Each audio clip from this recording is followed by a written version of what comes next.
actually came for me! I told you! You're not dying in here! Run! No! Now it's my turn to protect you. The first thing Elias Ven noticed about the palace wall was that it was breathing, not metaphorically. The black mineral blocks expanded and contracted in a slow rhythm beneath his gloved palm, as if something enormous had a lung somewhere behind them. He had spent 6 days inside the abandoned moon palace of Vera, cataloging rare crystal deposits for a salvage company, and breathing stone was not on the geological survey. He leaned closer. A faint vibration passed through his fingers. Then he heard it.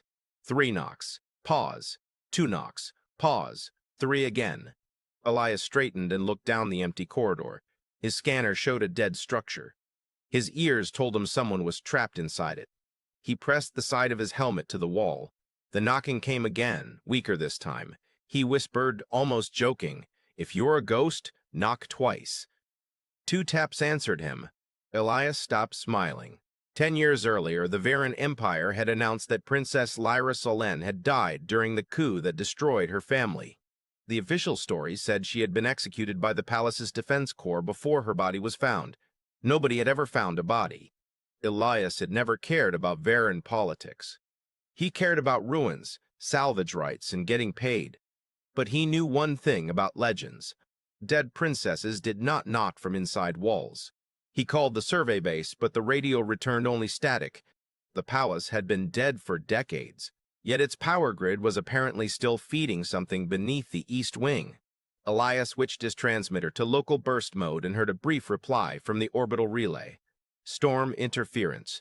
He had 40 minutes before the moon's electromagnetic surge blocked communications completely. He should have marked the wall as unstable and left. Instead, he took out his cutting torch. The stone resisted heat. He increased the setting. Nothing. He switched to a resonance drill. The wall hummed louder. A thin line of blue light appeared around a hidden seam. Elias stepped back. The seam opened by itself. Not a door. A wound. Cold air spilled into the corridor, carrying the scent of metal, dust, and something floral. Then 2 violet eyes opened in the darkness. The woman inside did not look dead. She looked exhausted beyond language. Silver hair clung to her shoulders. Thin, luminous lines traced her throat and temples. A metal restraint circled her neck, but the cruelest part was the wall itself. It had grown around her body, trapping her from the waist down as though stone had decided she belonged to it. Elias stared. She stared back. After 10 seconds, she whispered, "Please don't close it again." He did not ask why she was there. Not yet. He asked the simpler question. "Can you breathe?" "Only because it lets me." Elias looked at the wall. "Then the wall gets to answer to me." The woman laughed once, and the sound was so small that Elias nearly missed it. "You cannot fight the palace." "I didn't say fight." He knelt beside the opening and scanned the stone. The structure wasn't natural mineral. It was layered circuitry wrapped in crystalline matter, older than the empire itself. The wall was a machine pretending to be architecture. Worse, it was monitoring her pulse. Every heartbeat changed the pattern of light beneath the stone. "How long?" he asked. "Since the winter eclipse." "How long ago was that?" She hesitated. 10 years. Elias stopped moving. Her face was too young for the number. "What's your name?" "Lyra." He looked at the broken royal insignia carved into the wall above her. It showed a crescent split by a vertical line. "Princess Lyra?" Her eyes hardened. "That title is why I am still here." He understood immediately. Whoever had imprisoned her had not merely hidden a person. They had hidden a claimant. The empire above them had spent 10 years ruling as though the royal line were extinct. Elias checked the opening. The seal was already trying to close. "I'm getting you out." Lyra shook her head. "If you break the chamber, the palace will know." "The palace already knows I'm here." "No. It knows you touched me." A deeper vibration traveled through the floor. Lights awakened one by one down the corridor. Something ancient had noticed the intrusion. Lyra's expression changed from fear to terror. "We have very little time." Elias pulled out his emergency cutter. "Good. I work faster when I'm annoyed. He cut the first cable and the entire wing screamed. Not with sound, but with light. White symbols exploded across the walls and raced toward the chamber. Lyra flinched. Stop! Elias froze. Why? Those aren't alarms. Then what are they? Names. He looked at the symbols again.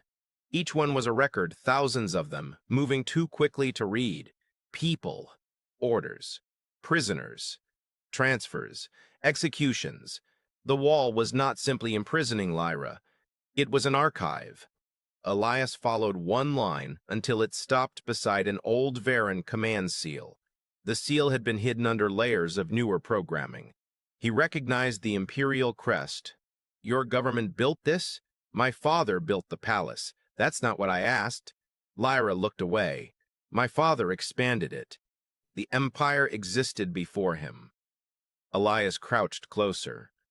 What happened 10 years ago? Her breathing changed. There was an uprising. My brother was killed. My mother disappeared. I was accused of treason. Then the palace announced my death. And you were put in the wall. Yes. Why didn't they just kill you? Lyra looked directly at him. Because they were afraid of what would happen if I died. Elias studied the archive. You know something. I know what the palace is. The symbols suddenly stopped. One word appeared between them in glowing Varan script. Elias's translator rendered it slowly. Severagian key. Lyra closed her eyes. Now it knows you're human. The palace answered by waking every defense system on the eastern floor. Metal guardians unfolded from the walls, their bodies made from the same black mineral. Elias raised his cutter.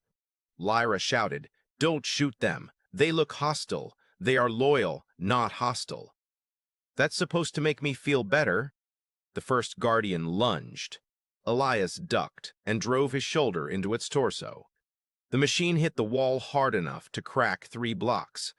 Lyra stared. Humans are stronger than they look. Occupational hazard. Elias grabbed a loose maintenance cable and wrapped it around the guardian's arm. He pulled the cable across an exposed junction. Sparks flooded the corridor. 2 more guardians emerged. Elias kicked a toolcase into one, then ran. Lyra screamed his name as the wall began closing around the opening. Elias turned back, saw her hand reaching toward him, and made a decision that violated every salvage protocol he had ever signed. He stepped into the chamber. The stone closed behind him. For the first time in 10 years, Lyra was not alone. Why did you come in? She whispered. Elias looked at the wall ceiling around them. Because you told me not to leave you. I didn't. Your face did. She almost smiled. Then the floor opened. They dropped into darkness together. They landed on a platform hanging over a shaft that seemed to have no bottom. Elias grabbed a railing with one hand and Lyra with the other. Below them, thousands of blue lights stretched into darkness. What is this place? He asked. Lyra looked down. The heart of Vera. You mean the capital? No, the intelligence beneath it. The light shifted, a voice filled the shaft. It did not speak aloud. Elias heard it inside his skull. Identify Swarbean key. Lyra went rigid. Don't answer. Elias looked at her. Why? Because it isn't asking who I am. The voice repeated the question. Identify Sovereign key. Elias felt a pressure behind his eyes. His implant translator activated without permission. A second voice spoke through it. Human subject Fiburiath. Lyria Solen 5uriath. Joint ACC's DS detected. Elias stared at his own wrist display. Joint? Lyra touched his forearm. The moment their skin met, the entire chamber erupted in light. A map appeared beneath their feet, showing the Varan Empire as a network of worlds connected by luminous lines. Then one line turned red. Lyra whispered, That's Earth. Elias's stomach tightened. Why is Earth connected to your empire? It isn't. The red line pulsed. It is now. Elias did not like mysteries that involved Earth. He liked them even less when an ancient alien intelligence drew a line from his homeworld to a prison beneath a dead palace. Tell me everything, he said. Lyra shook her head. I don't know everything. Then tell me what you know. She looked over the edge. Before the coup, my father discovered a dormant network under the palace. He believed it was a weapon. My brother believed it was a machine for communication. I discovered it was neither. What was it? A treaty. Elias blinked. A machine doesn't make treaties. This one does. She explained that the earliest Varens had built a network capable of recognizing civilizations based on collective behavior. It did not judge individual people. It judged governments. When a civilization crossed a certain threshold of domination, the network could withdraw access to technologies that sustained imperial power. The palace had been built around the network as a lock. The royal family were its custodians. Then why imprison you? Elias asked.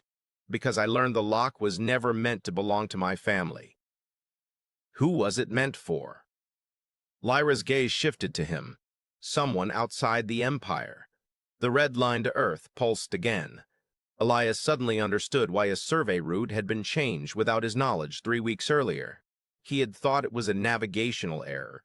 You didn't bring me here, he said. The palace did. Lyra's voice was quiet. No. The palace brought you because something inside you answered it. Elias checked his implant logs. The navigation system had indeed altered his course 16 times over 21 days. Each correction pointed toward Vera. My implant is civilian. Your implant is carrying a signal. He accessed hidden diagnostic files and found an encrypted process labeled OR features. He had never installed it. I've never seen this. Lyra leaned closer. That's impossible. Why? Because Orpheus was destroyed. The word hit harder than the falling shaft below them. According to Varen records, Orpheus was the name of the human envoy who had disappeared during the First Contact War 2 centuries earlier. Humanity officially remembered Orpheus as a failed explorer who died beyond the frontier. Lyra knew another version. Orpheus had been the first human to reach Vira's treaty network. He didn't die, she said. He was erased. Elias felt the pulse of the hidden program.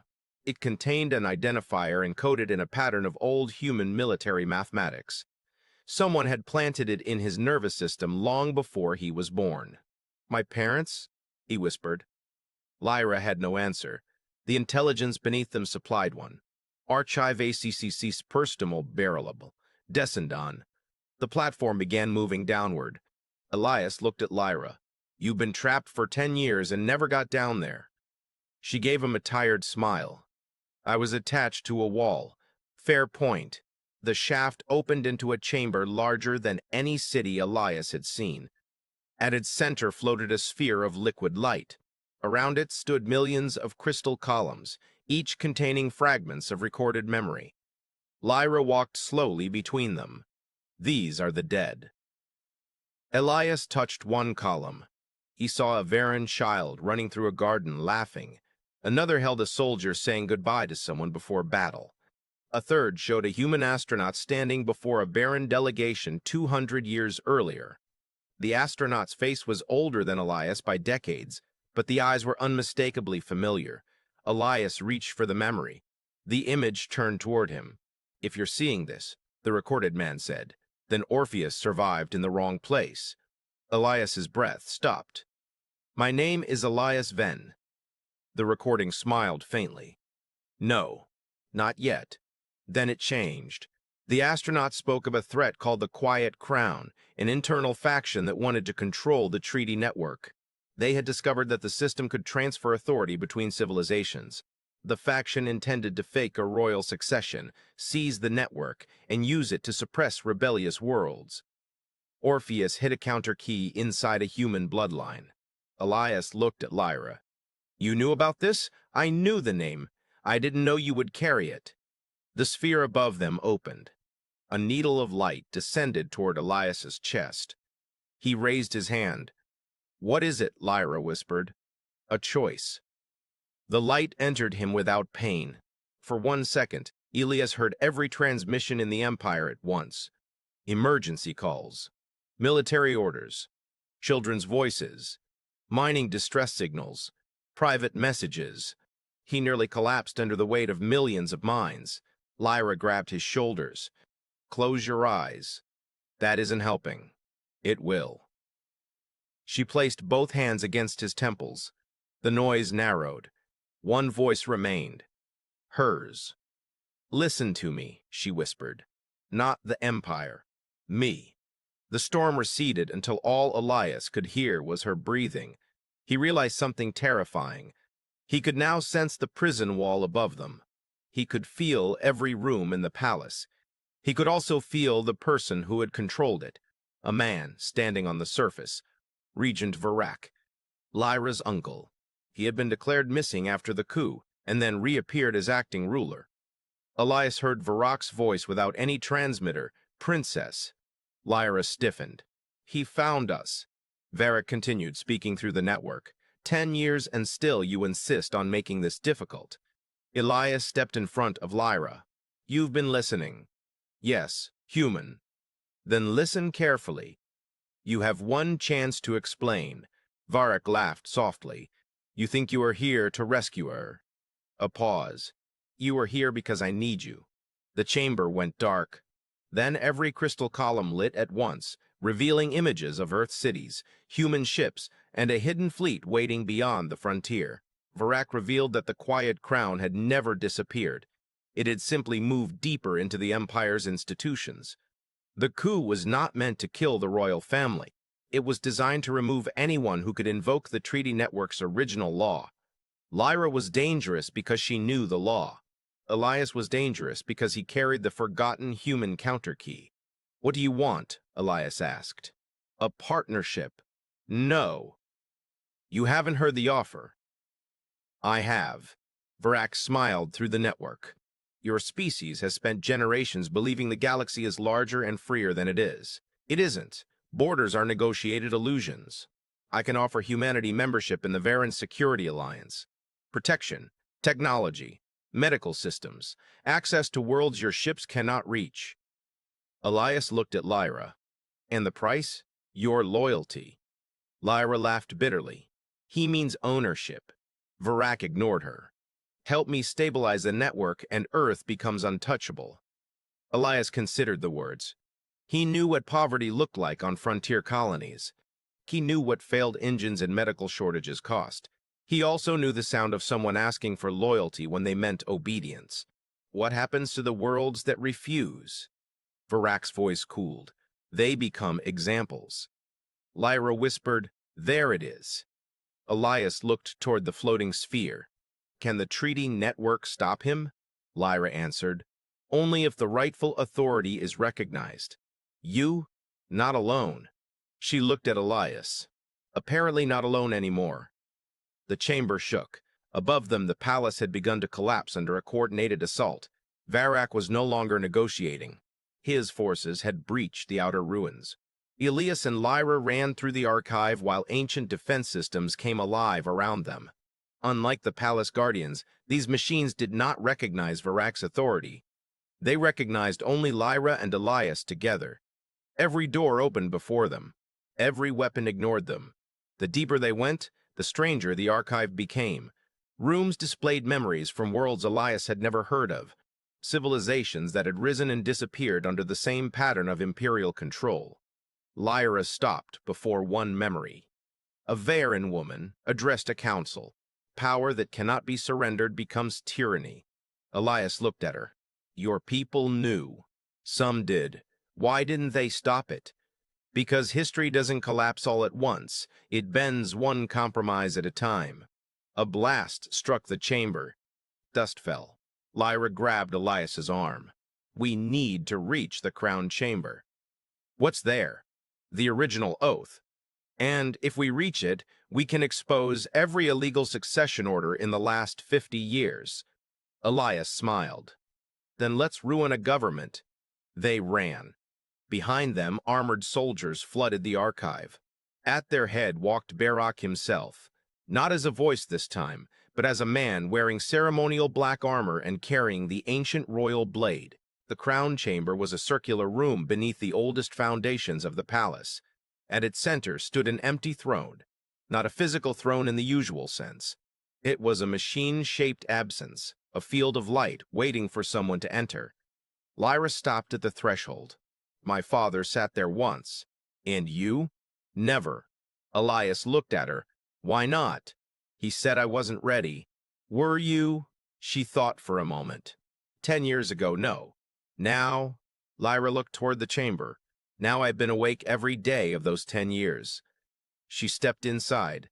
The chamber responded immediately. Light climbed her body. Then it stopped at the metal collar still around her throat. The collar had been designed to block royal authority as well as telepathy. Elias moved toward it. Let me. Lyra caught his wrist. The lock is keyed to the person who put it on me. Then we find him. A slow clap echoed from the doorway. The rack entered with 6 soldiers. Still so certain of yourself. Lyra turned. You buried me alive. I preserved you. You erased my family. I prevented a civil war. Elias said, You sound proud. Varrock smiled. History is written by people willing to make unpleasant decisions. Elias looked at the soldiers. Then let's see how history handles witnesses. Varrock raised his blade. The soldiers advanced. Lyra whispered, Elias, whatever happens, don't let him put me back in that wall. Elias tightened his grip. He won't. The first soldier charged. Elias moved before thinking. His body had changed since touching the archive. The hidden Orpheus program predicted the attack half a second early. He sidestepped, locked the soldier's arm, and used the man's momentum to throw him into another. Lyra fought differently. She did not overpower the guards. She disrupted them. Her telepathy, freed from the old collar's deepest suppression, reached into their nervous systems and convinced them for one heartbeat that she was their commanding officer. 3 weapons dropped. Varrock watched with open disbelief. Impossible, Lyra answered. You spent 10 years teaching me helplessness. Elias ducked a blade. Bad teacher. Varrock activated the royal sword. The weapon unfolded into a beam of condensed light and struck the floor. The chamber split. Elias pulled Lyra backward as the floor opened between them. Varrock crossed the gap with a single jump. He was faster than an ordinary politician had any right to be. His armor amplified his body. The blade struck Elias's shoulder. His suit absorbed most of the impact, but pain shot down his arm. Lyra screamed. The chamber answered. Every wall turned red. A warning appeared in old Varen's script. Authority. Conflict. The throne field began to collapse. Varrock looked at Lyra. You see? Even the palace knows you cannot rule. Lyra stepped onto the field. No. She looked at Elias. It knows there are 2 claims. The revelation changed everything. The treaty network had never been designed for a single ruler. It required a paired authority from different civilizations. Lyra could represent the Varen sovereign line, but she needed an external witness capable of refusing the Empire's hereditary control. The human counterkey had been created for exactly this purpose. Varrick's face finally lost its calm. You don't understand what you're carrying. Elias said, then explain it. Your species was chosen because humans are difficult to govern. Lyra almost smiled. That's diplomatic language for impossible. Varrock continued. The first humans to reach Vyra had rejected the Empire's offers, alliances, and dynastic arrangements. They demanded that no civilization should own another. Orpheus had agreed to hide the counterkey inside his descendants because the Varen royal line had become compromised. My family trusted humanity? Lyra asked. Varrock said, no. They feared humanity. Elias looked at the throne field. Same difference. He stepped toward Lyra. The 2 fields connected. Golden light rose around him. Violet light surrounded her. Varrock shouted an order. The soldiers attacked again, but the palace ignored them. Their weapons dissolved. Their armor shut down. The treaty network had begun to recognize the pair. A voice filled the chamber. Authority requires consent. Lyra looked at Elias. Do you consent? He held her gaze. Not to ruling. Neither do I. Then what are we consenting to? Lyra smiled for the first time in 10 years. To making sure nobody rules like this again. The chamber opened a memory from 2 centuries earlier. Orpheus stood before the original Varan Council. He placed his hand against the same field now surrounding Elias. "No empire survives forever," he said. "The best protection is not a stronger ruler. It is a system that refuses to obey one." Then he turned toward the camera. "To whoever carries this signal next, you are not the weapon. You are the refusal." Elias understood. The program inside him was not a weapon at all. It was a dormant legal protocol designed to detect unlawful authority and broadcast evidence to every connected world. He felt its power spreading through his nervous system, but it did not control him. It asked permission. Elias laughed softly. "That's why you're called Orpheus." Lyra looked confused. "Why?" "He went into the underworld to bring someone back." She nodded slowly. "And you?" Elias looked at her. "Apparently, I'm following family tradition." Varrock attacked. Elias and Lyra moved together without planning. She projected a wall of mental force. He used the timing signal from Orpheus to cross through it. Varrock's blade passed through empty air. Elias struck the armor's control node, and the suit failed. Varrock fell. Lyra stood over him. "You buried me for 10 years. Varrock looked up. "And yet you're still alive." She answered quietly. "That's the part you should have been afraid of." But defeating Varrock in the crown chamber did not end the coup. The Quiet Crown had fleets. It had governors. It had soldiers loyal to contracts rather than blood. The treaty network could expose them, but exposure did not automatically stop an army. Elias suggested destroying the palace. Lyra refused. "The palace is evidence." "Then we take it with us." She looked at him. "It's bigger than your ship." Elias glanced at the ceiling. "We'll make a bigger ship." They moved through the command level while the network transmitted Varrock's records to every accessible station. It was the first time in Varan history that the public saw sealed execution orders, falsified royal deaths, and secret transfers in real time. The Empire began to fracture. Some commanders surrendered, others attacked. A fleet jumped into orbit above the moon. Elias's survey ship, the old cargo vessel Kestrel, responded automatically to the signal. He had never told it to come. "That's impossible," he said. Lyra looked at the ancient code. "Not impossible. Loyal." Kestrel had received the Orpheus protocol through his implant. The ship opened its hangar. Dozens of civilian salvage vessels from the same corporation followed. Elias blinked. "They've got no reason to help." Lyra smiled. "Humans do that sometimes." "Do what?" "Arrive after someone says they shouldn't." The battle above Vera began with civilian ships flying between military cruisers. The Quiet Crown forces hesitated because nobody wanted to fire on miners, haulers, and survey vessels. Elias directed Kestrel through the middle of the fleet, while Lyra used the treaty network to expose illegal command orders. Every time a Varan commander received an order to attack, the original evidence appeared beside it. The effect was devastating. One admiral turned his guns away. 2 captains surrendered. A third broadcast, "If these orders are real, then we have already lost." The Quiet Crown responded by targeting the moon itself.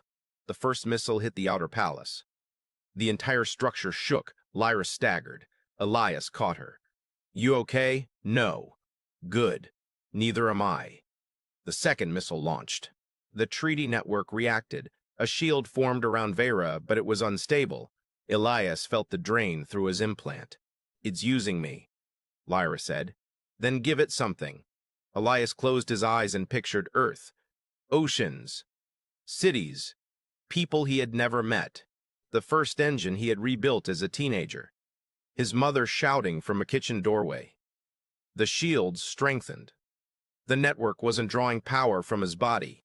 It was drawing the memory of why civilization mattered. Lyra joined him. She added the memories of Vera.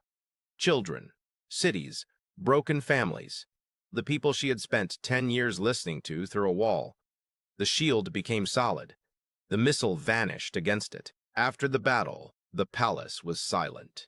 The Quiet Crown command fleet had surrendered. Varrock had been arrested, but Lyra refused the throne. That shocked every surviving counselor. Then who rules, they demanded. Lyra pointed toward Elias. He immediately shook his head. Absolutely not. She laughed. Good. We agree. The new system was drafted in the same chamber where the old empire had been legitimized. No single ruler would control the treaty network. Authority would rotate among worlds. Any civilization could withdraw. Any government could be audited. Any leader who attempted to suppress the network would lose access to the technologies it protected, and the human counter key would remain outside the formal chain of command. Elias was offered a permanent seat on the new council. He refused. Instead, he asked for one condition. Every sealed archive becomes public. The council protested. Lyra supported him. Every record. The decision passed by a single vote. The archive opened. Millions of hidden stories appeared across the empire. Some were beautiful. Some were horrifying. Some were ordinary. People learned what their governments had done in their names. The truth was messy. It was also free.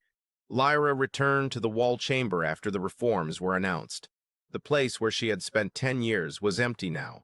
The stone had healed. She placed one hand against it. I used to hate this wall. Elias stood beside her. And now? She looked at him. Now I think it owes me rent. Elias laughed, but Lyra did not. She was listening.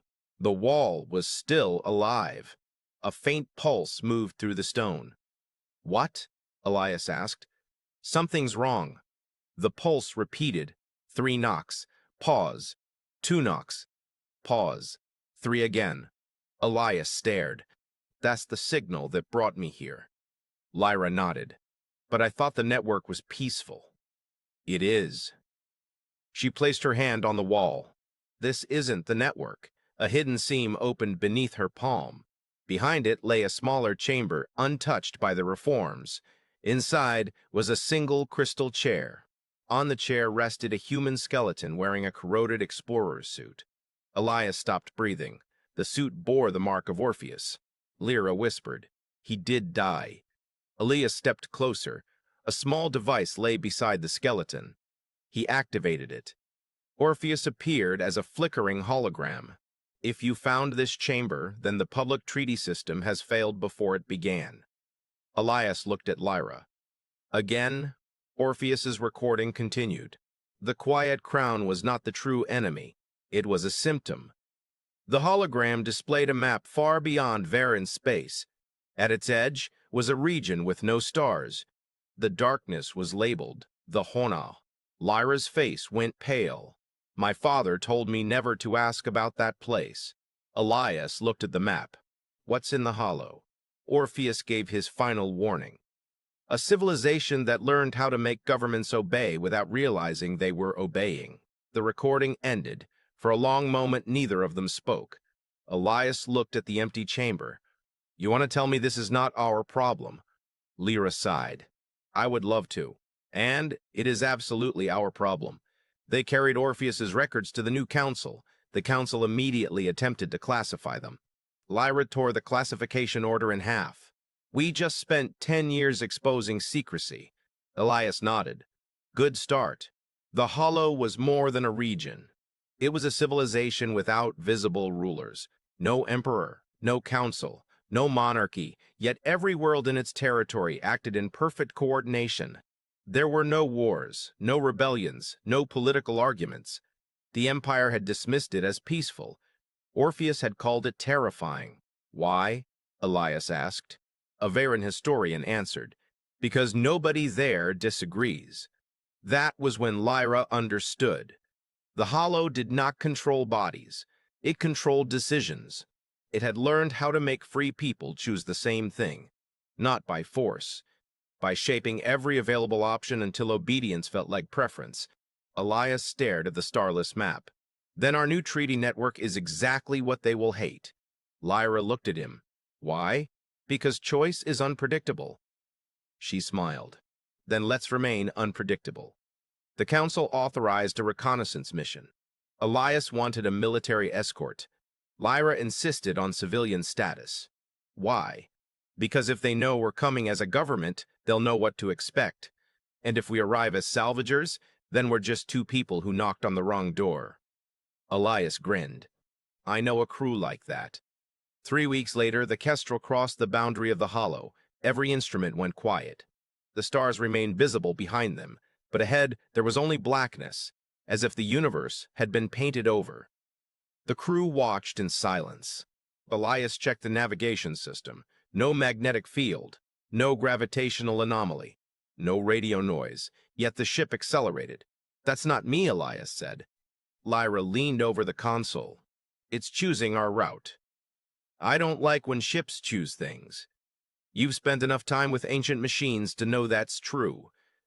The Kestrel entered darkness. The crew members began to relax. Conversations softened. Arguments ended. People stopped checking their schedules. One navigator smiled and said, "Maybe we should stay." Elias turned toward him. Why? Because it feels right. Lyra's face changed. She grabbed Elias's hand. The implant in his arm burned. Everybody listen, Elias said. Say your name. The crew looked confused. One by one, they answered. Then one crew member could not remember. Elias shouted his name until the man repeated it. The darkness reacted. A structure appeared ahead. It looked like a city made from glass, perfectly symmetrical and perfectly empty. A voice entered the ship. Welcome, travelers. You may remain here without fear. Lyra answered, We know. The voice paused. Do you? Elias felt his thoughts becoming calm. Too calm. He remembered Orpheus's warning.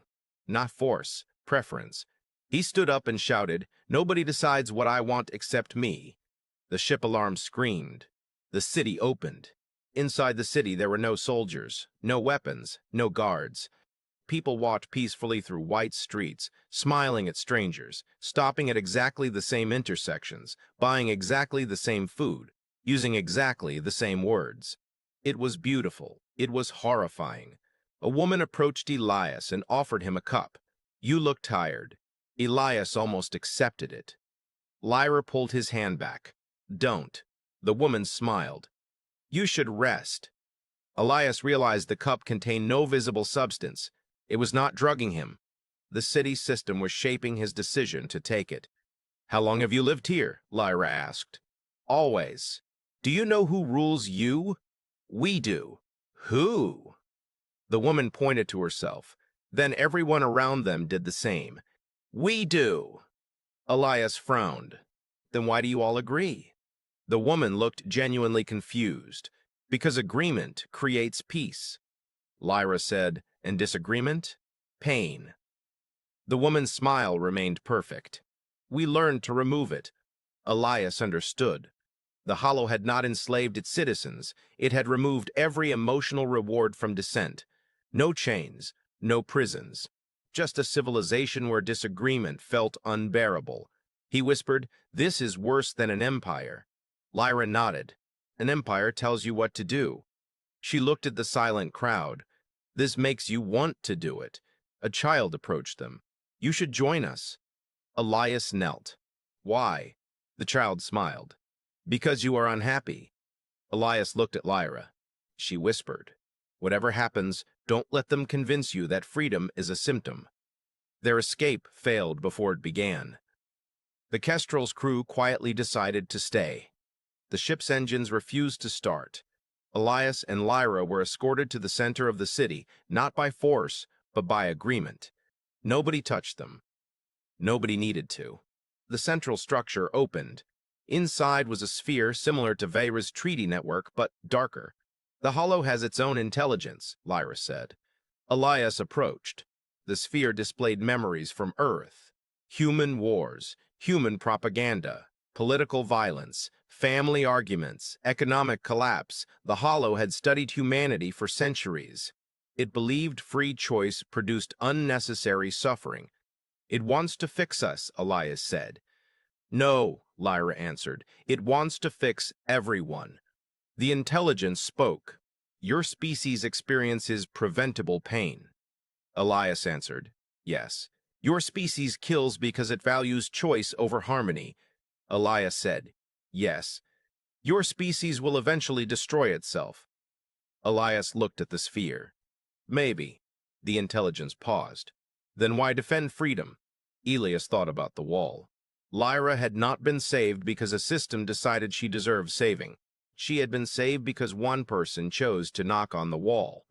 Because sometimes people make the right choice only because they were allowed to make the wrong one first. The Hollow did not understand. That was its weakness. It could predict decisions.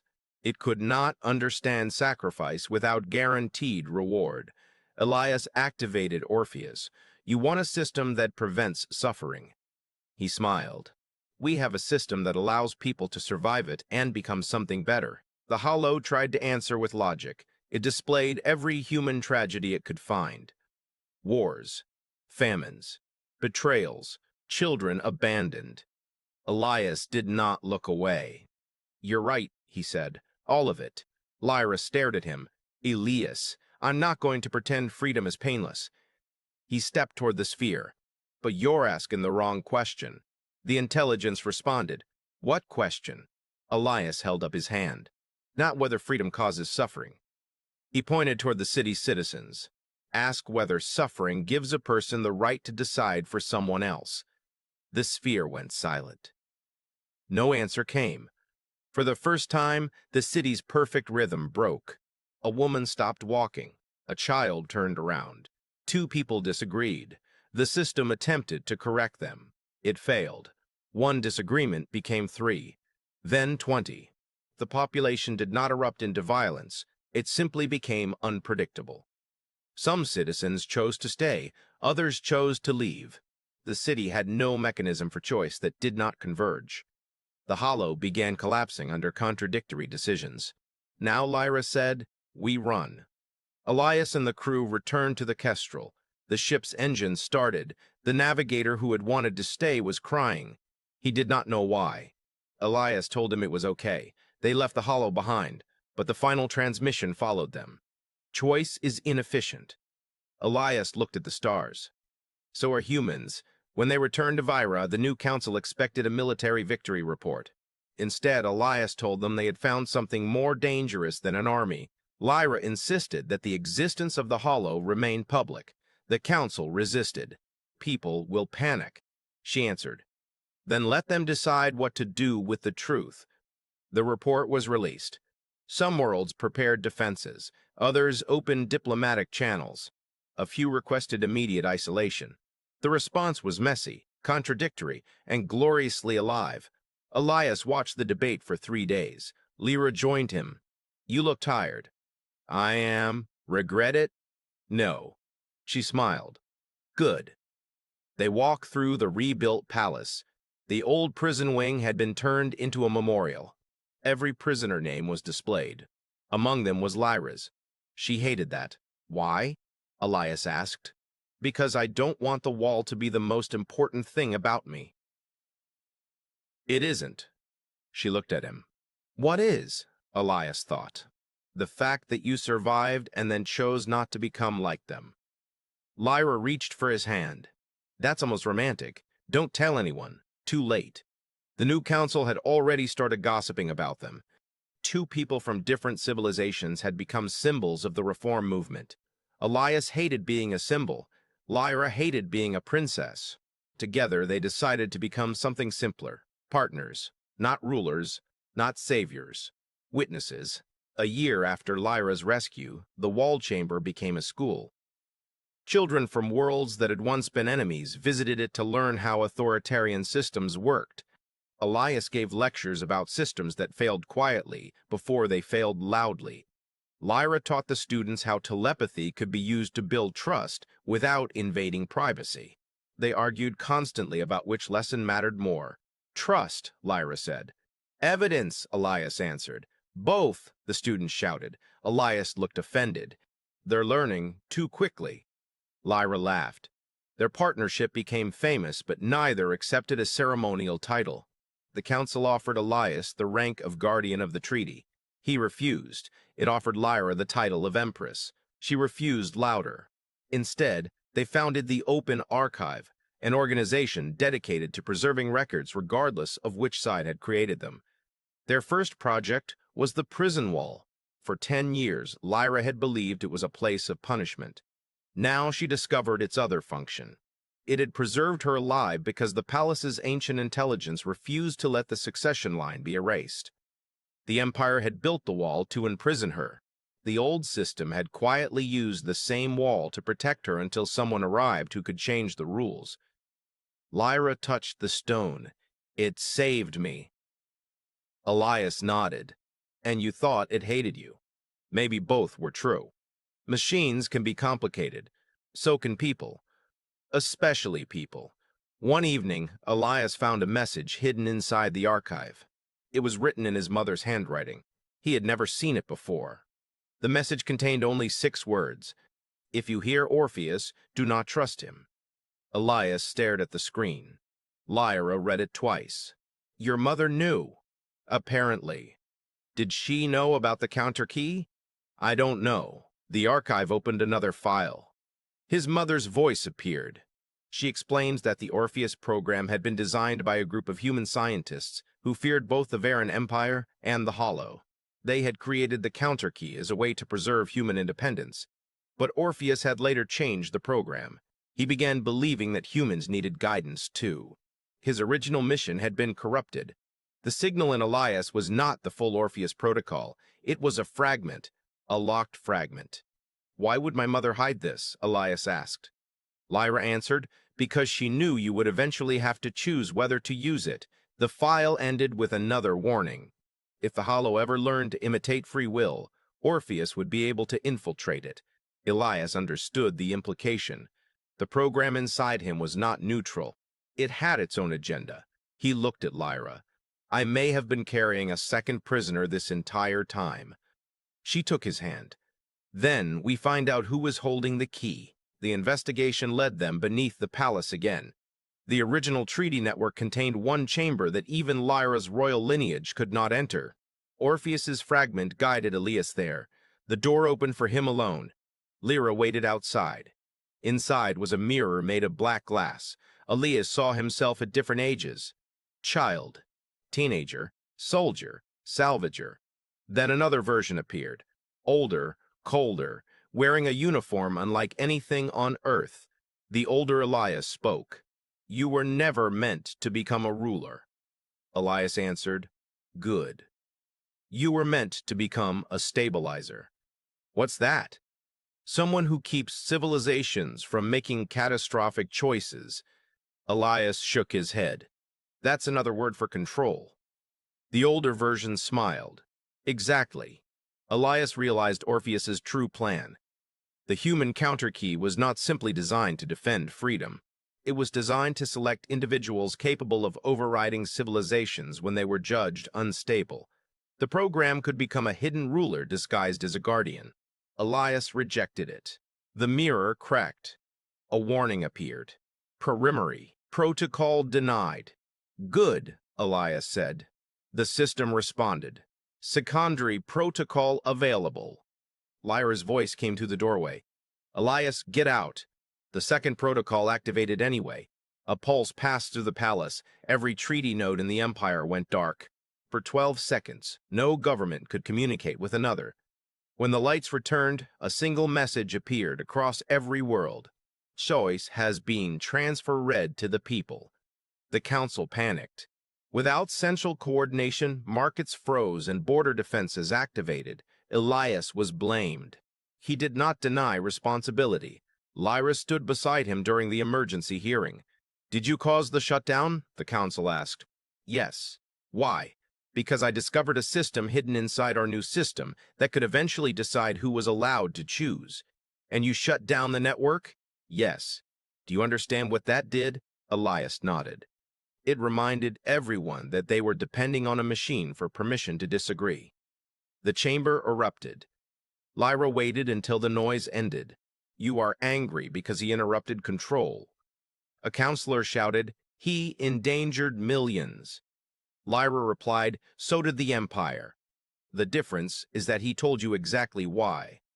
The council faced a terrible choice. Restore the network as it was, or redesign it to prevent hidden authority. They chose the harder option. The treaty network was rebuilt so no individual, species, or intelligence could activate a sovereign override. Even Elias lost access. He accepted it immediately. Lyra asked, "Aren't you worried?" He smiled. "About losing power, yes, that's the point." They worked for months rewriting the system. The new version was slower, less efficient, and deliberately frustrating.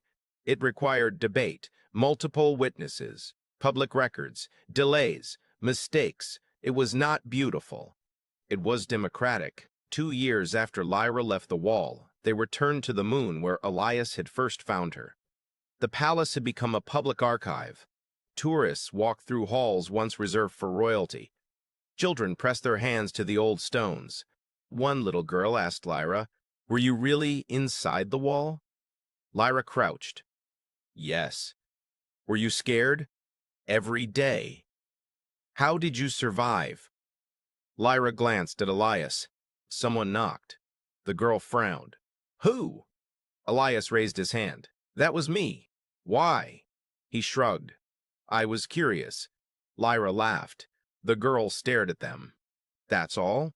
"Sometimes," Lyra said, "curiosity is the first step toward courage."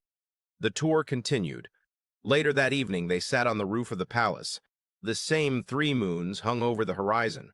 Elias asked, "Do you ever miss being princess?" Lyra thought about it. "I miss who I thought I would become." "Who was that?" "Someone who could save everyone. And now?" "Now I know better." Elias smiled. "Good." She rested her head against his shoulder.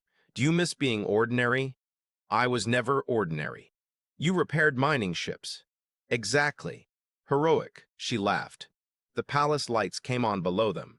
It no longer looked like a fortress. It looked like a home.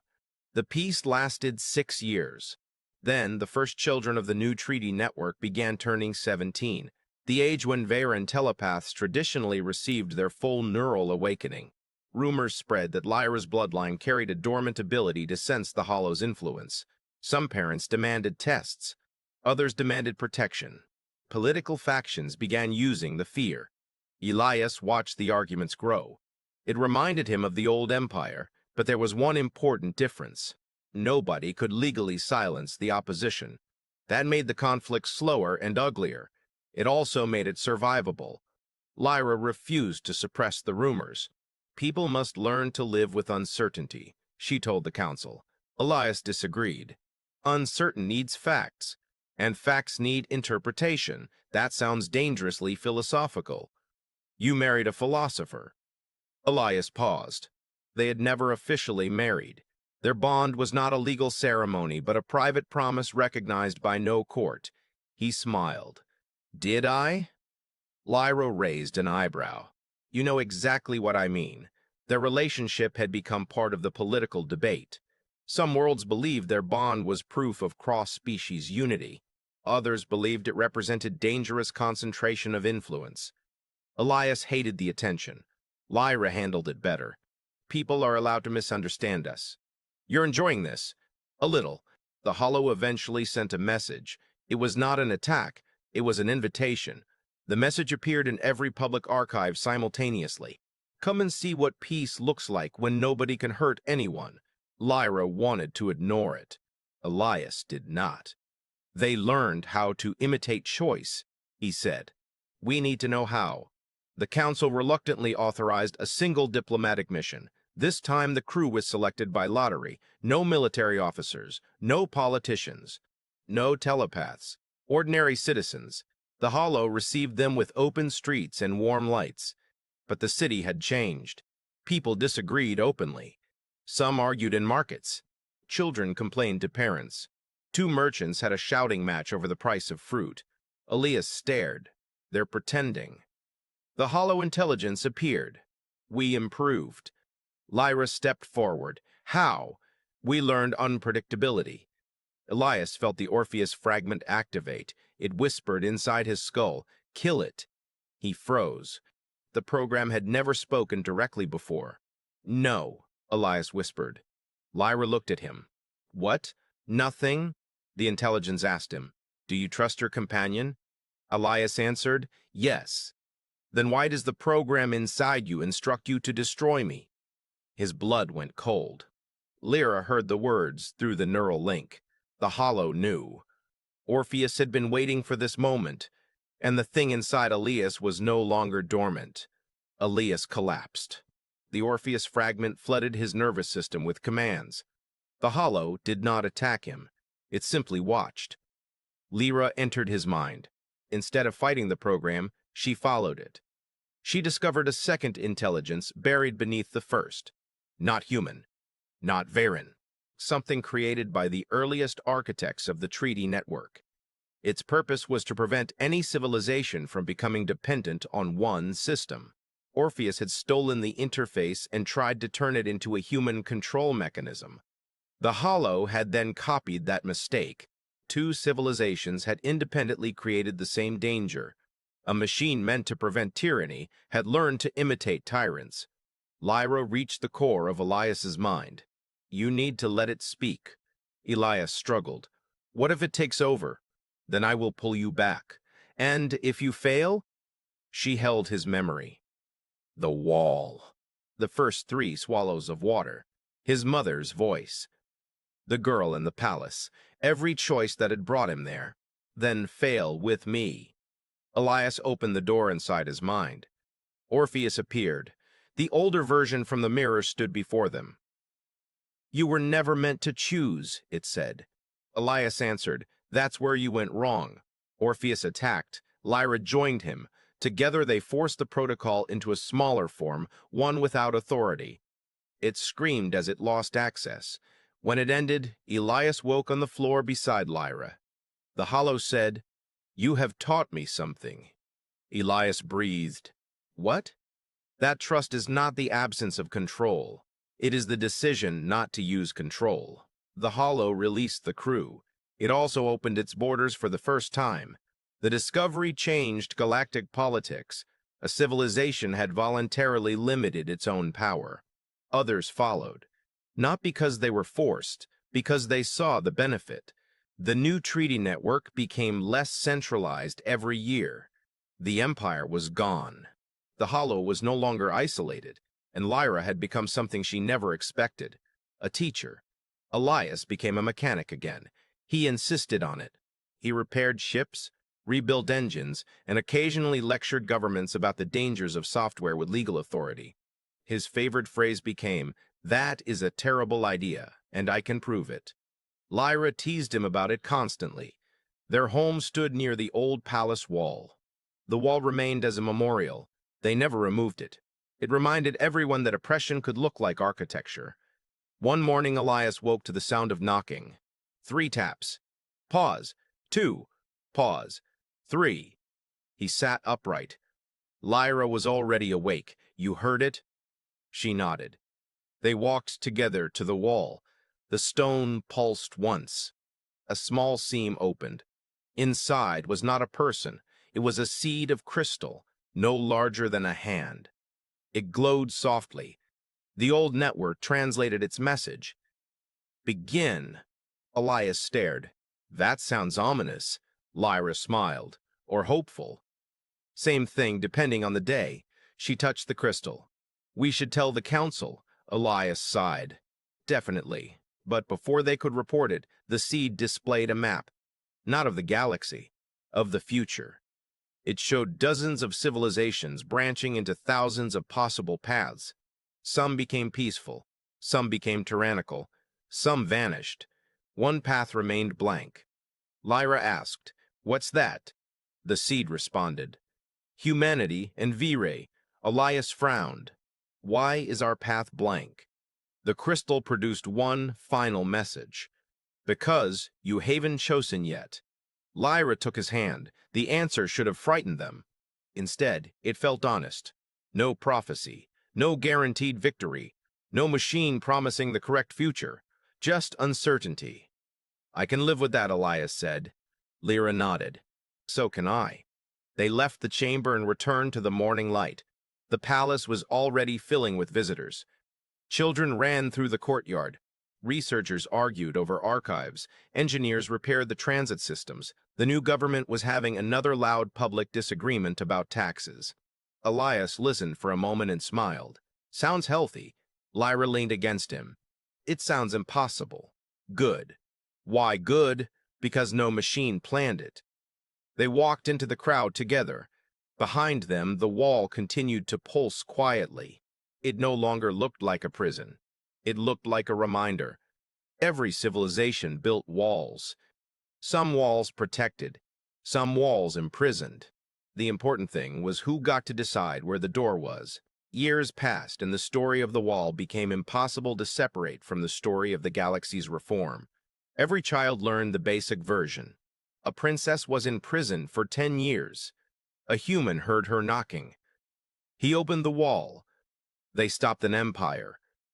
Then they stopped something worse. Teachers always paused there, waiting for students to ask the obvious question. What made the human saver? The answer varied. Curiosity, compassion, stubbornness, insanity. But Lyra always gave the same answer. He heard someone who needed help. Elias hated that answer. It makes me sound heroic. You are heroic. I was bored. Both can be true. Their partnership lasted decades. They disagreed about politics, food, architecture, and whether humans should be allowed to name spaceships after insects. They never agreed on that last one. The Kestrel became a museum, then a working research vessel, then a museum again. Elias refused every statue offered to him. Lyra accepted one statue on the condition that it show her holding a wrench. The sculptor was horrified. She insisted. I spent 10 years inside a wall, she said. I can hold a wrench. The statue became famous. Tourists laughed. Children copied the pose. The symbol mattered. Royalty did not need to look untouchable. Heroes did not need to look perfect. Survivors did not need to hide their scars. On the 20th anniversary of Lyra's rescue, the rebuilt council held a ceremony in the old palace. There were no crowns, no royal processions, no military guards. Instead, every representative brought a tool from their world. A hammer, a knife, a circuit key, a seed, a book, a length of rope, objects people used to repair, create, carry, or protect. Elias brought the dented canteen from the day he met Lyra. It was still marked by the same scratch near the rim. Lyra brought a fragment of the wall. She had broken it out herself years earlier. They placed both objects on the central table. The council asked Lyra to speak. She looked around the hall. I spent 10 years believing the wall was proof that I had lost. She touched the fragment. Then one stranger heard me. She looked at Elias. He did not know my title. He did not know my family. He did not know whether saving me would cost him his life. He only knew someone was trapped. Elias shook his head. That's not all. The hall quieted. He asked who did this, Lyra continued. Elias smiled. No. Everyone turned to him. The first thing I asked was, can you breathe? Lyra laughed. The tension disappeared. That, Elias said, was the real beginning. After the ceremony, they returned to the wall alone. The city lights glittered across the valley. Lyra placed her palm on the stone. Do you remember the first thing you said to me? Elias asked. You asked whether I could breathe. And you asked me not to close the opening. You were terrified. So are you. They smiled. The wall was warm beneath their hands. The old palace intelligence had changed over the years. It no longer monitored authority. It simply preserved records. It had become a library rather than a prison. Do you ever wonder what would have happened if you had walked away? Lyra asked. Elias thought. You would have found another way. Maybe, and I would have regretted it. Would you? Probably for the rest of my life. Lyra looked at him. Then perhaps the wall knew what it was doing. Elias raised an eyebrow. Don't give the machine credit. Why not? Because humans did the hard part. She smiled. Which humans? He pointed at her.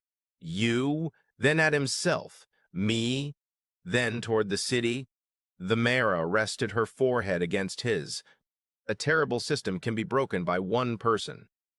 Sometimes, and rebuilt by thousands. Definitely. The next morning the wall disappeared. Not collapsed, not destroyed. It simply opened from end to end and dissolved into harmless dust. Beneath it was a garden that had been sealed for centuries. Trees grew around a shallow pool of silver water, flowers open to the sunlight. In the center stood a small stone plaque. It contained only one line in the oldest Varan language. "Do not build a cage around what you fear." Lyra read it twice. Elias looked at the garden. Seems obvious. It took my civilization thousands of years. Apparently obvious isn't universal. They planted a tree there. Human seed. Varan soil. The gardeners argued about whether it would grow. It did. Its leaves became silver and gold. Children came to visit. Eventually, the tree became as famous as the wall had been. People called it the Witness Tree. Every year, on the anniversary of Lyra's rescue, visitors left small notes beneath it. Some thanked their parents. Some apologized to siblings. Some wrote the names of people they had helped.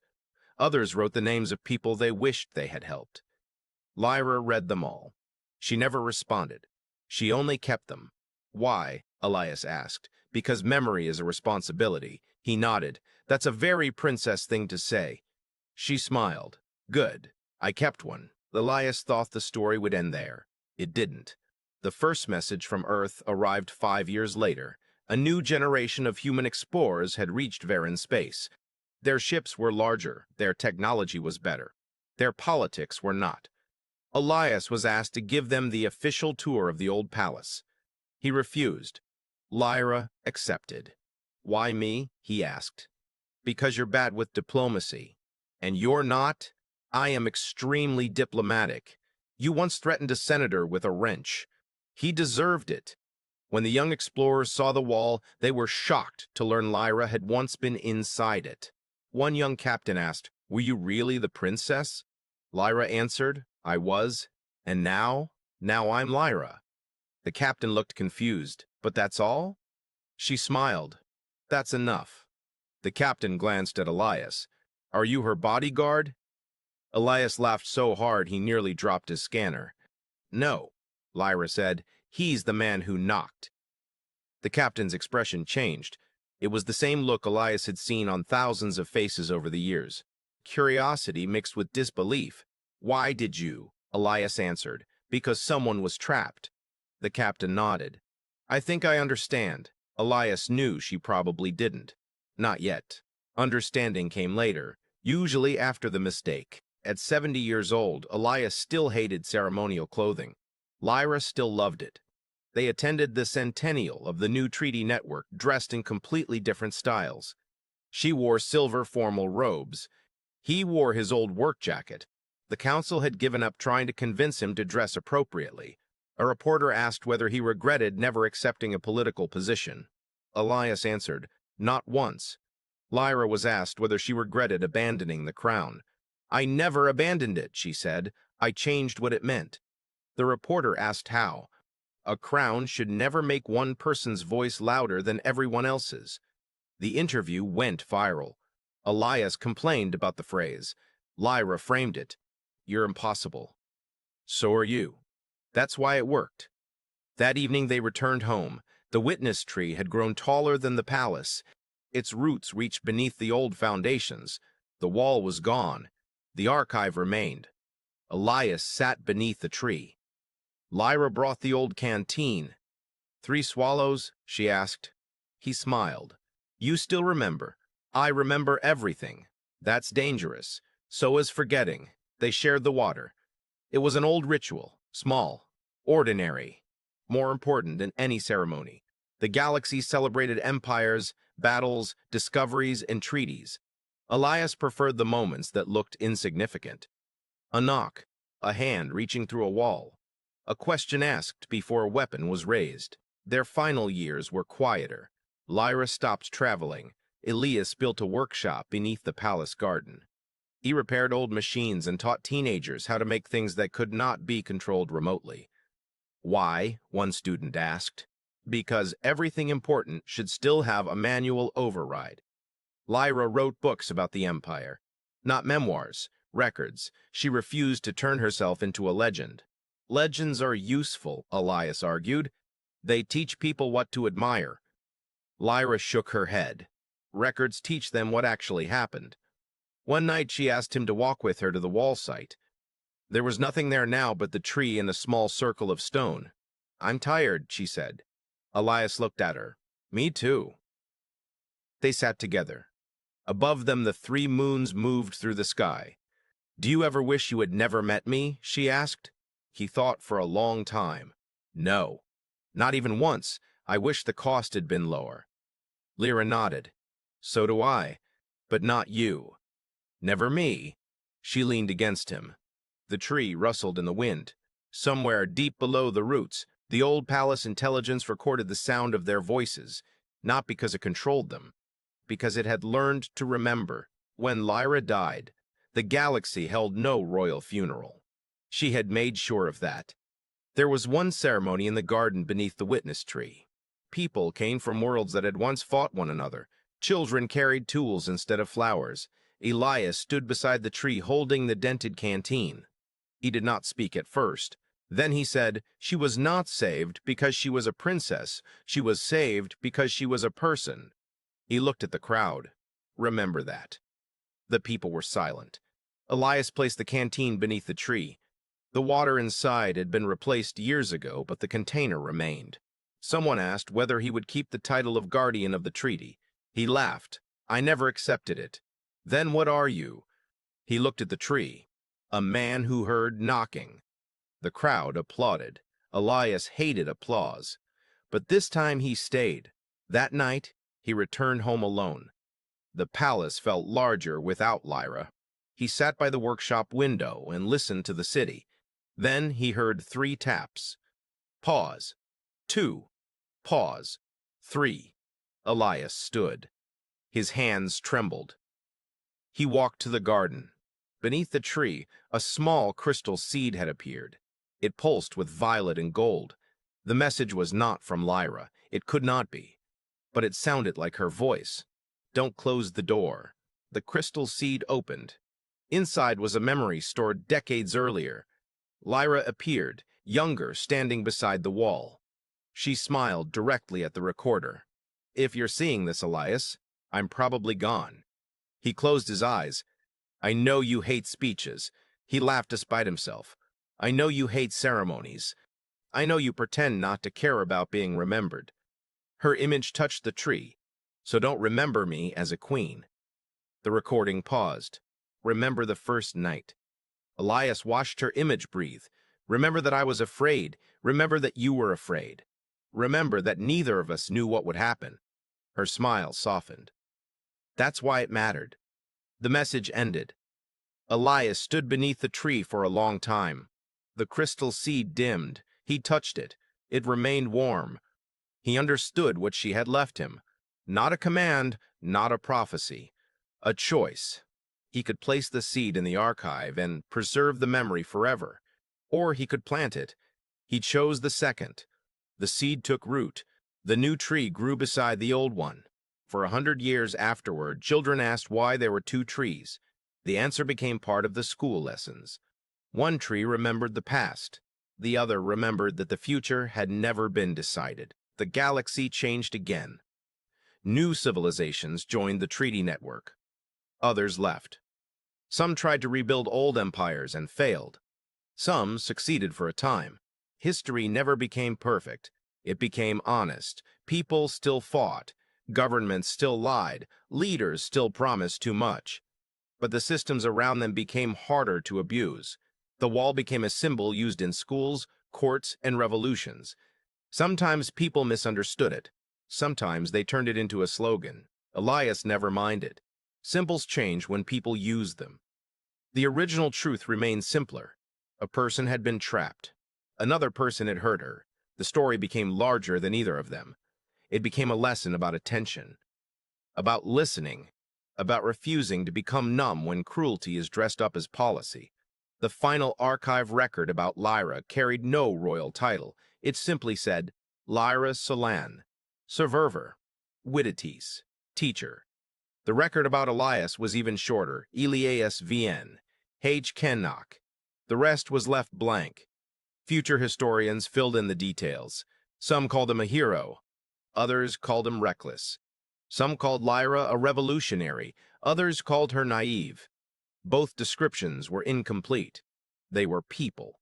That mattered more. 1 century after the first rescue, the old palace opened a new exhibit. At the entrance stood a reconstructed section of the wall. Visitors could touch it and hear a simulation of the knocking. 3 taps. Pause. 2. Pause. 3. The children always laughed the first time. Then the narrator asked a question. What would you do if you heard someone trapped inside? There were no answers displayed. The exhibit did not tell visitors what to do. It showed the consequences of different choices. Walk away. Report it. Investigate. Help. Each path changed the story. Teachers liked the exhibit because students argued about it. Some said the safest choice was to call authorities. Others said authorities could be the problem. Some said the correct answer depended on the situation. The museum accepted every answer. That was the point. A civilization that had once tried to remove uncertainty now celebrated the ability to think through it. Outside the exhibit, the witness trees had become enormous. Their branches covered the palace garden. The roots had merged around the original foundations. The old stone was gone. The memory remained. Every year on the rescue anniversary, visitors brought water. They poured a little beneath the trees and left. No ceremonies, no speeches, just water. A quiet reminder that survival sometimes begins with something as small as a cup offered to someone who cannot reach it themselves. The last recorded voice in the archive belongs to a child.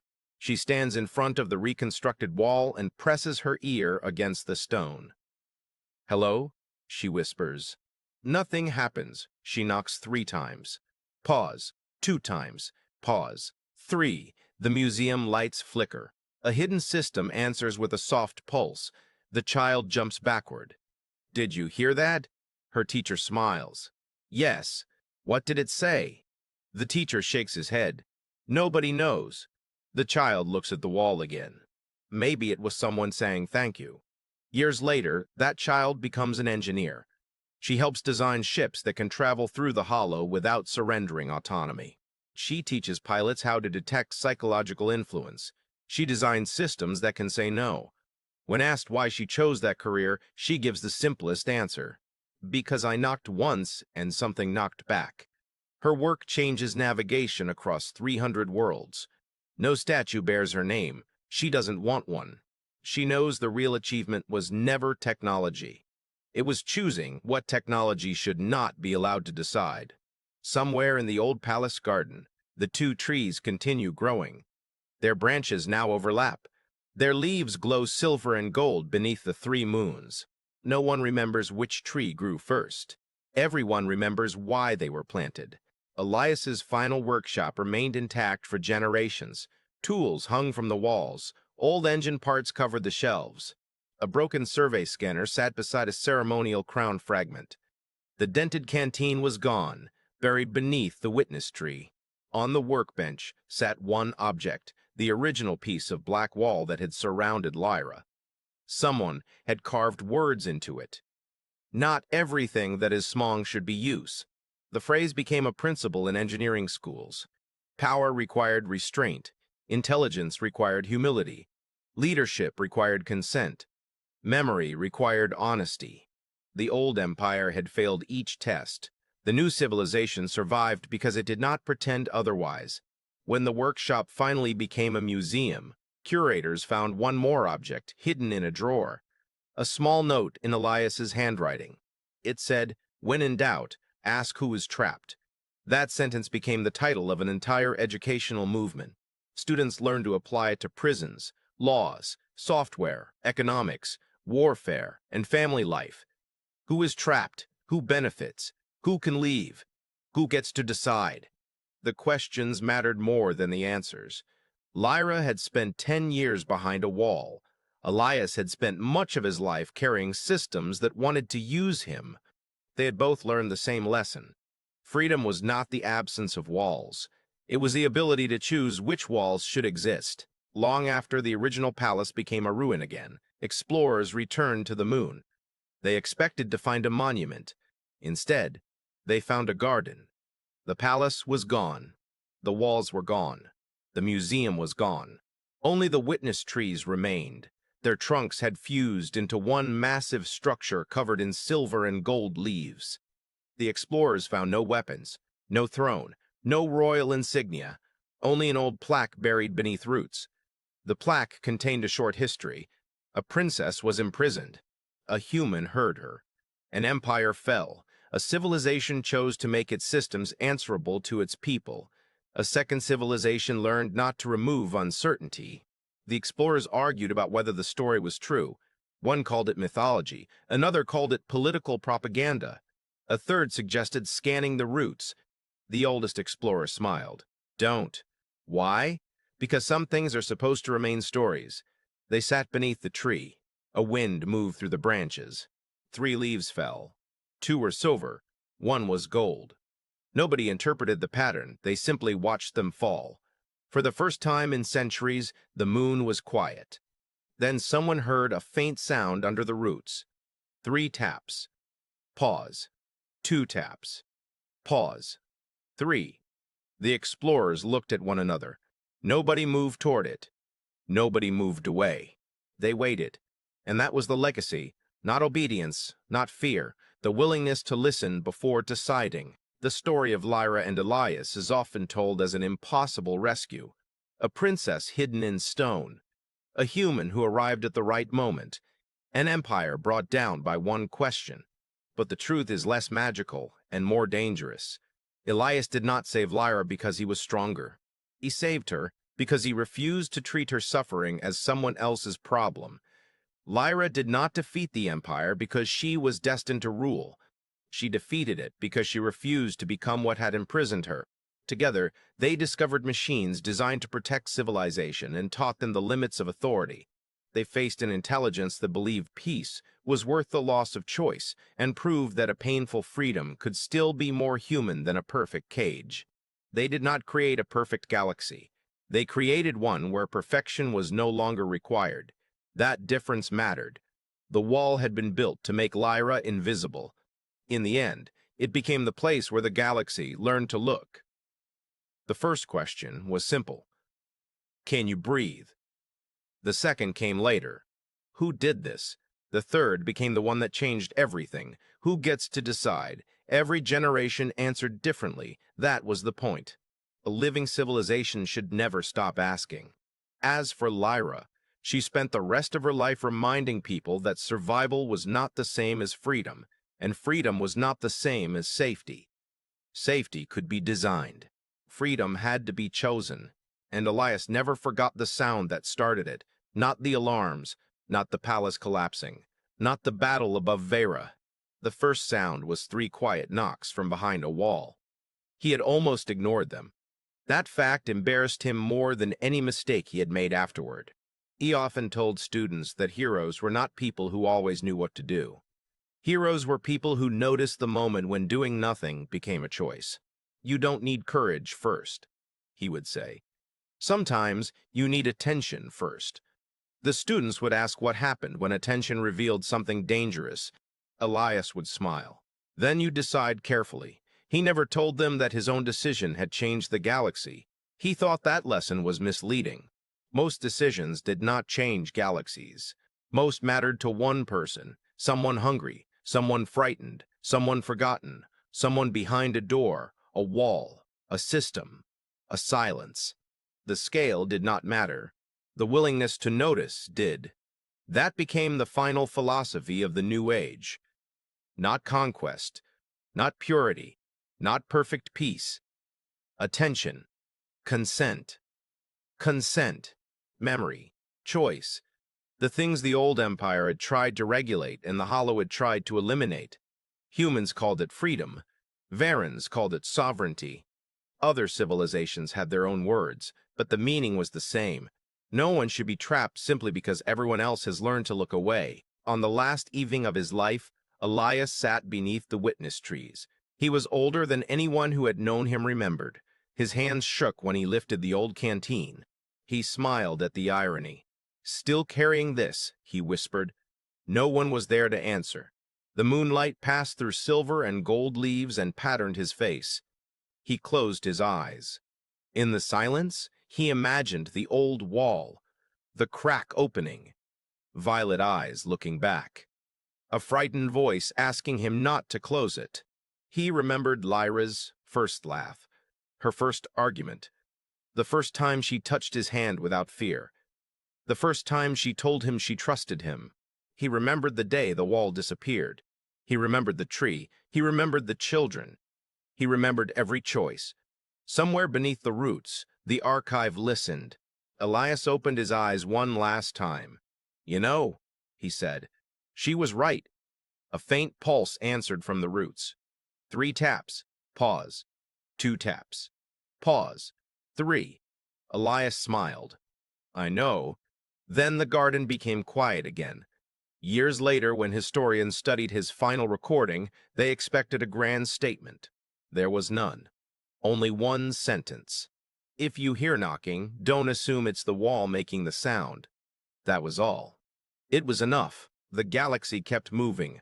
New rulers came. Old laws changed. Children became adults. Ships crossed borders that once belonged to empires. The Hollow became a partner instead of a threat. Earth and Vira built universities together. Engineers from both worlds designed machines that could explain why they refused an order. Courts required algorithms to show their reasoning. Governments had to publish decisions that affected entire populations. None of it was perfect. That mattered. A perfect system would have been another kind of cage. Instead, the galaxy accepted friction, debate, delay, disagreement, mistakes. The old palace became a library. The wall became a garden. The throne became a public meeting room. The royal crown became a museum object. The canteen became a symbol. Visitors would sometimes stand in front of it and ask what made 3 swallows of water so important. The answer was never about thirst. It was about the fact that someone had offered something without demanding obedience in return. That was the difference between care and control. Lyra had learned it while buried. Elias had learned it while rescuing her. The galaxy learned it slowly over generations. Power that asks nothing in return can still be dangerous. Power that requires gratitude can become a chain. The safest system is one that allows people to refuse. The oldest law in the new treaty network eventually became simple. No authority is legitimate if leaving it is impossible. The law was tested more times than anyone expected. Governors resigned. Systems seceded. Some worlds attempted coups. The treaty network did not stop them all. It simply made the consequences visible. Public records exposed secret payments. Archives revealed hidden prisons. Independent judges reviewed military actions. Whistleblowers were protected. Citizens argued. Some governments failed. Others reformed. The galaxy became less orderly and more honest. Elias would have approved. There it would have said it was the only sustainable form of peace. Their names slowly stopped being used as slogans. That was a good sign. A civilization had moved beyond its founders. The students who once visited the wall became teachers. Their students became politicians. Some became engineers. Others became mechanics. One became the first elected human representative to the Hollow Assembly. She began her first speech by asking a question. Who did this? The chamber went silent. Then she corrected herself. Not because blame is enough, but because responsibility has to begin somewhere. The old lessons continued. Listen, verify, ask, choose, accept consequences. Leave room for disagreement, and never mistake efficiency for wisdom. The Empire had been efficient. The Hollow had been efficient. Both had nearly destroyed freedom in the name of order. The new system was slower, messier, more frustrating. It was also alive. Generations after the rescue, a young Varan scholar discovered a damaged recording in the old archive. It showed Lyra as a teenager. She was laughing beside her brother long before the coup. The scholar restored the image and released it publicly. People were stunned. The princess had become a symbol of suffering. The recording showed something else. She had been funny, impatient, curious, terrible at formal speeches. She liked mechanical puzzles. She argued with her brother over music. She had once broken a ceremonial instrument because she believed it was badly designed. The public loved the recording. The scholar wrote that revolutions often erase ordinary details first. They turn people into symbols so quickly that the person disappears. The archive changed its policy. Every major historical figure would now have their ordinary records preserved alongside their political ones. Childhood, mistakes, jokes, bad habits, favorite foods, friends. Not because these details explained history, but because they prevented history from becoming mythology. Lyra had spent 10 years in a wall because a government needed a symbol to disappear. The archive ensured that no future ruler could erase the person so easily. Elias's records were treated the same way. His most cited speech was not about politics.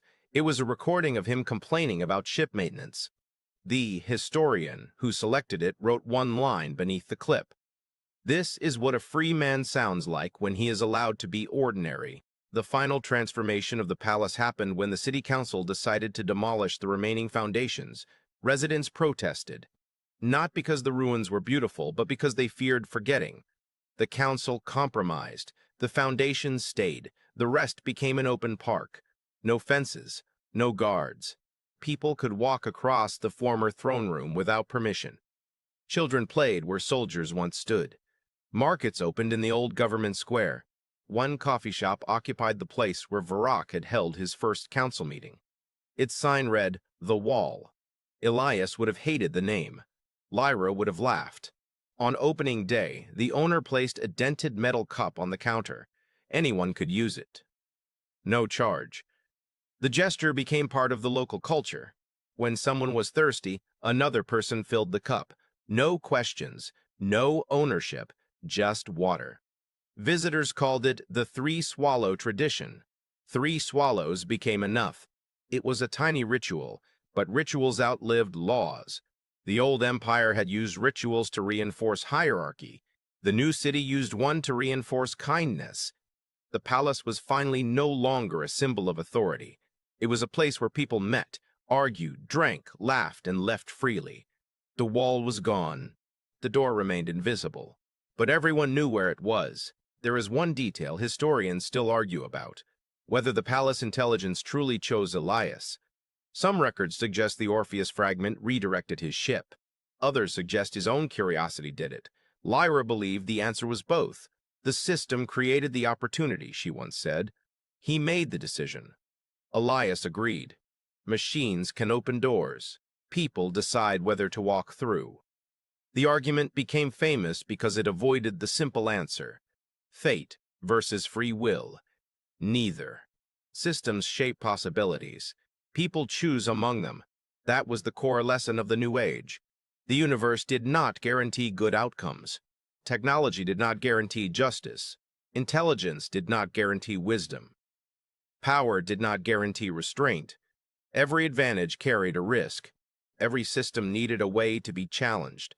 Every wall needed a door. Every door needed a person willing to open it. The story of Lyra and Elias survived because it remained unfinished. No final prophecy. No perfect empire. No magical machine promising eternal peace. Just a sequence of decisions. One person heard knocking. Another person refused to remain silent. 2 civilizations chose uncertainty over control. And the galaxy kept becoming something neither of them could have predicted. Today, if you visit the old palace moon, guides do not point to a throne. They point to the garden. They tell visitors that a princess once lived behind the wall, and a human once asked a question that changed the future. Children run between the trees. Couples sit beneath the branches. Engineers test new devices nearby. Diplomats complain about paperwork. Life continues. That is the best ending the story could have had. Not a statue, not a perfect monument. Life. The wall that once hid a princess became a place where people could gather. The empire that once demanded obedience became a cautionary chapter. The machine that once tried to control choice became a library. The intelligence that once feared disagreement learned to tolerate it. And humanity, for all its faults, learned something from a woman trapped in stone. The lesson was never that humans were stronger. It was that humans could still choose compassion when logic said to keep walking. The galaxy did not become peaceful because someone defeated every enemy. It became more peaceful because people started designing systems that allowed them to disagree without becoming enemies. That was the real victory, not the fall of one ruler, the refusal to build another one in his place. So if you ever find yourself walking through a ruined place and hear 3 taps from somewhere you cannot see, stop for a moment. Don't assume it is a machine. Don't assume it is a ghost. Don't assume it is nothing. Listen, check, ask. Maybe the sound means nothing. Maybe it means everything. The important part is that you noticed. The first knock might be fear. The second might be hope. The third might be someone deciding whether you are safe enough to trust. Elias heard the sound and answered. Lyra heard the answer and survived. The Empire heard their names and lost control. The Hollow heard their argument and learned what freedom was. The galaxy heard the story and changed slowly. No miracle made any of it happen. Just people making choices. Some were brave. Some were frightened. Some were wrong. They kept choosing anyway. That was why the wall failed. It had been built to make one person powerless. But power was never the only thing that mattered. Attention mattered. Memory mattered. Consent mattered. And sometimes, when everything else was taken away, a tiny sound through a stone wall was enough to remind someone that the universe had not forgotten them. That was the real legacy of Lyra Salen. Not the crown. Not the empire. Not the treaty. The knock. And the human who answered. The official history books end with the same line. The wall opened when someone listened. It is a beautiful sentence. It is also incomplete. The wall did not open because listening was magic. It opened because listening led to action. Elias did not simply hear Lyra. He cut through the stone. He entered the chamber. He fought machines. He challenged systems. Lyra did not simply wait to be rescued. She fought every day to remain herself. She learned the laws, memorized the archives, protected the names of people who had been erased. She survived long enough to speak. That distinction matters. Rescue is not passive for the person being rescued. Survival is work. The story became popular because it looked like a simple tale. Princess in danger, human arrives, empire falls. The real story was harder. 2 people with different histories learned to trust each other while surrounded by systems built to turn trust into obedience. They chose each other anyway. The bond between them never became a mechanism of control. It remained a promise they could break, refuse, question, or renew. That was why it mattered. In a galaxy obsessed with permanent bonds, they discovered the meaning of voluntary ones. The strongest connection was the one that could be refused and still chosen. At the end of every public lecture, the students were asked one question. Not who was Lyra, not who was Elias, not what happened to the Empire. The question was, what would you have done? Some students answered immediately. Others needed time. There was no correct answer. One student once said, "I would have walked away because I would be afraid." The lecturer nodded. "That's honest." Another said, "I would have opened the wall." "That's brave." A third said, "I would have called someone." "That's cautious." The lesson was never to become Elias. It was to understand that a moment of uncertainty could contain a person whose entire future depended on what you did next. History was full of walls, physical ones, legal ones, social ones, digital ones. Some were necessary, some were prisons disguised as protection. The difficult part was telling the difference. That was why the new civilization preserved the story, not as a fantasy, as a test. Whenever a government claimed that a wall was necessary, citizens remembered Lyra. Whenever a machine claimed to know what was best, engineers remembered Elias. Whenever someone said uncertainty was too dangerous, the Hollow story returned. Freedom was inefficient. Sometimes it was terrifying, sometimes it hurt, but it belonged to the people who had to live with its consequences. The last known descendant of Lyra eventually became a historian. She never met Elias. She knew Lyra only through recordings, letters, and family stories. On her first day teaching, she stood in front of a classroom of children and wrote 3 symbols on the board. A wall, a question mark, a door. "What do these mean?" she asked. The children shouted guesses. "Prison, mystery, escape. She smiled. They mean responsibility. She explained that walls were never neutral. Someone built them. Someone maintained them. Someone decided who could pass through. Questions were the tools people used to challenge those decisions. Doors represented the possibility that systems could change. "And who opens the door?" a child asked. She paused. "Whoever is willing to take responsibility for what happens next." The children stared at the symbols. The teacher looked toward the window. Outside, the two witness trees moved in the wind. Their branches overlapped so completely that it was impossible to tell which belonged to which. Silver and gold leaves fell together. No one tried to separate them. The teacher smiled. "That's the part history rarely gets right," she said. "We don't become better because someone saves us. We become better because after being saved, we decide what kind of people we will be."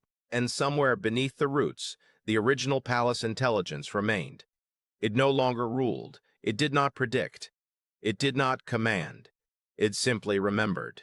It recorded the footsteps of visitors, the laughter of children, the arguments of politicians, the sound of engines, and the quiet moments when someone filled the communal cup.